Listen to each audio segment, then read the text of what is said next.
The Golden Bridge. Daily Bible Verse and Devotion. A moral story inspired by John chapter 14 verse 6.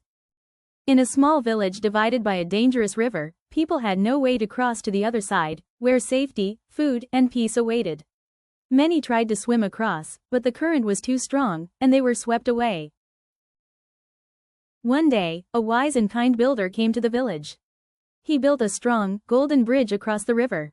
Some villagers were afraid to trust the bridge, thinking it might collapse. Others believed in the builder's promise that the bridge was safe and strong. Those who trusted and stepped onto the golden bridge were able to cross over to the other side, finding new life, peace, and hope. The bridge represents Jesus, and crossing it is like believing in him. Just as the bridge saved the villagers, faith in Jesus saves us, giving us eternal life. Moral lesson. Believe in Jesus with a trusting heart, and you will find eternal life and hope, just as crossing the golden bridge saved the villagers. Hooray! Let this story remind you of the grace and truth found in Jesus. Whether you're looking for encouragement, teaching, or inspiration, the Golden Bridge will speak to your heart.